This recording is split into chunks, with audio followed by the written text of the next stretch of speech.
neexee bëri sa jàmm wàcc na baay doom ji sagal ndayam ñëwal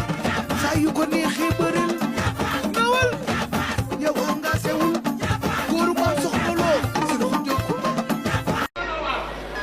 ci réew mi saa fitna du fi naanete ñeex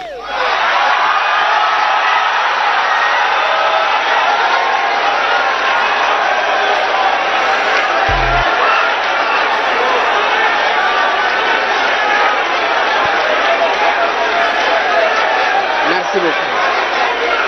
Kiraay à partir d'aujourd'hui est le parti majoritaire dans ce pays.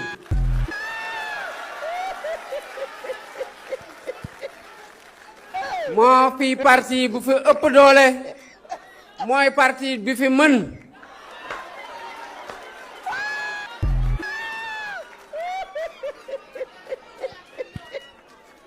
kon ñi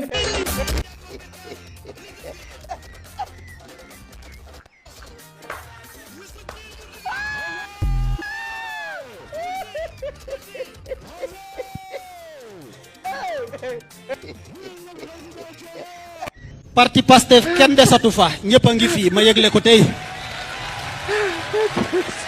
ana patriote yi ana patriote yi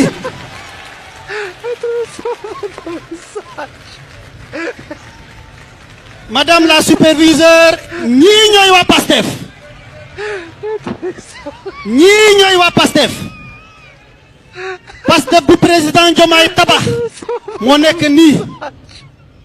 Pastef bi président Diomaye mooñ moo nekk nii mu mooñ nu nag ci ay valeur bu ci njëkk loyauté dañoo loyal ba sax ñun am nañ part de responsabilité sur la nouvelle orientation messianique loolu suñu loyauté moo ko waral fu ñu ne la ñu digal lu ñu jog ci directive moom la ñuy topp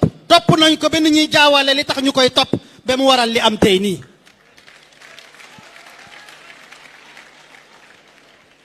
mu mooñaa lañu ci muñ waaye ñun nag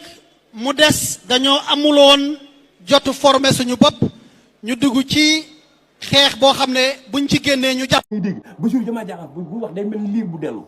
buy wax mel ni liir bu dellu moo war a ful yu mel nii di am ci gouvernement boo xam ne pas dëbb dëbb fa ni ko Cheikh Bara Ndiaye di waxee pas dëbb dëbb fa nekk xamuñu kuñ war a jël kuñ war a jël na baax ñëpp a nga Pastef woo ngeen waa Pastef ba sonn ñu ne duñu ñëw yéen nag ngeen for ci mbedd mi wax dëgg yàlla gouvernement bi fi mu toll réew maa dellu ginnaaw Bassirou dellu ginnaaw dellu ñëpp ginnaaw yaa ngi dégg indi ñu ay ministres yoo xam seen bopp yi dara nekku ci yaa ngi dégg gis nga ni ministre de la pêche bi yii faute yu garab mu def lii yow normalement waroo fanaan ci palais bi waroo fanaan ci sa fonction yow Bassirou Diomaye Diakhar bi billahi waxuma la dara mais ñun suñu xaalis yi nga sàcc rek parce que danoo ko gisee nga sàcc suñu xaalis daw ak moom te li ñu bëgg yëpp defaloo ni ko yow haute trahison yow lañ ko nar a njëkk toppee yow Bassirou Diomaye Diakhar Faye haute trahison